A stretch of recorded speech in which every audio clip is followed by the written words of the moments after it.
দর্শক, যেমনটি কিন্তু আপনাদের দেখাচ্ছিলাম কিছুক্ষণ আগে পুলিশের এই গাড়িতে আগুন দিয়েছে নিষিদ্ধ ঘোষিত সংগঠন ছাত্রলীগের পক্ষ থেকে এই গাড়িতে আগুন দেওয়া হয়। আপনাদেরকে যেমনটি আমরা দেখাচ্ছি যে আগুন দেওয়ার পর সবশেষ কি অবস্থার মধ্যে রয়েছে, অর্থাৎ পুরো এলাকার উলপুর নামক গ্রামের এই জায়গাতেই মূলত পুলিশের পক্ষ থেকে, অর্থাৎ যেটি বলা হয়েছে যে ছাত্রলীগের পক্ষ থেকে যে অগ্নিসংযোগের যে ঘটনাটি সেটি কিন্তু আপনাদেরকে দেখাচ্ছিলাম এবং আপনাদেরকে আমরা সবশেষ দেখাচ্ছিলাম এই এলাকার ভিতর গাড়িটি কি অবস্থার মধ্যে রয়েছে এবং সাধারণ মানুষের মধ্যে একটি ভয়ভীতি পরিস্থিতি তৈরি করার জন্যই মূলত এই গাড়িতে অগ্নিসংযোগ করা হয়েছে এবং আমরা আপনাদেরকে সেই গাড়িটির অবস্থান দেখাচ্ছিলাম। পাশাপাশি আমরা আইন শৃঙ্খলা রক্ষাকারী বাহিনীর সদস্য যারা রয়েছেন তাদের কয়েক স্তরের নিরাপত্তা ব্যবস্থা জোরদার করা হয়েছে এই গোপালগঞ্জে, অর্থাৎ ঢাকার বাহির থেকেও কিন্তু পুলিশ আনা হয়েছে যাতে করে কেউ কোনো নাশকতা করতে না পারে, এমনটির জন্য কিন্তু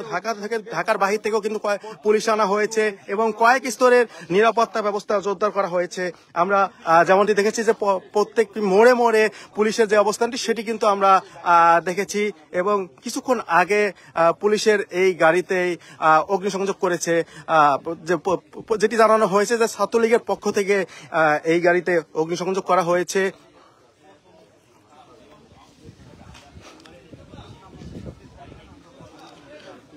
আপনাদেরকে আমরা দেখাচ্ছি যে কি অবস্থার মধ্যে রয়েছে পুলিশের দেওয়া আগুনের সবশেষ অবস্থানটি সেটি এবং কিছুক্ষণের মধ্যেই আমরা যেমনটি জানতে পেরেছি কিছুক্ষণের মধ্যেই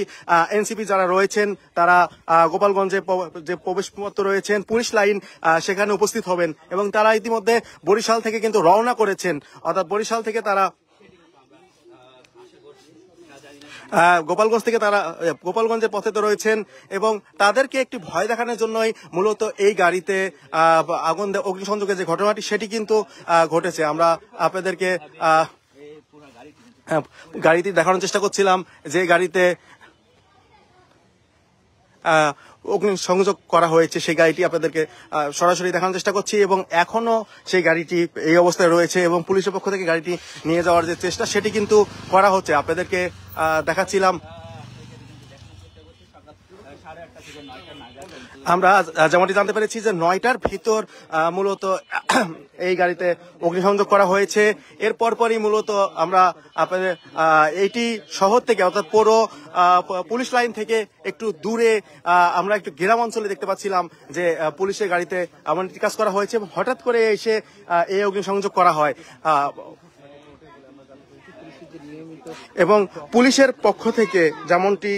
জানানো হয়েছে যে কয়েক স্তরের নিরাপত্তা ব্যবস্থা জোরদার করা হয়েছে এনসিপির এই কর্মসূচিকে ঘিরে, অর্থাৎ এনসিপি যে কেন্দ্রীয় নেতারা রয়েছেন তাদের যে উপস্থিতি সেটিকে ঘিরেই মূলত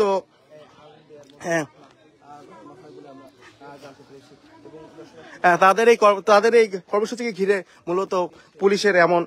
তৎপর আমরা দেখতে পেয়েছি। আমরা সরাসরি আপনাদেরকে দেখাচ্ছি কি অবস্থার মধ্যে রয়েছে পুলিশের সে অগ্নিসংযোগকৃত গাড়িটি, অর্থাৎ এখন পর্যন্ত সেই গাড়িটি উলপুর নামক স্থানেই অবস্থান করছেন এবং কিছুক্ষণ পরে এই গাড়ি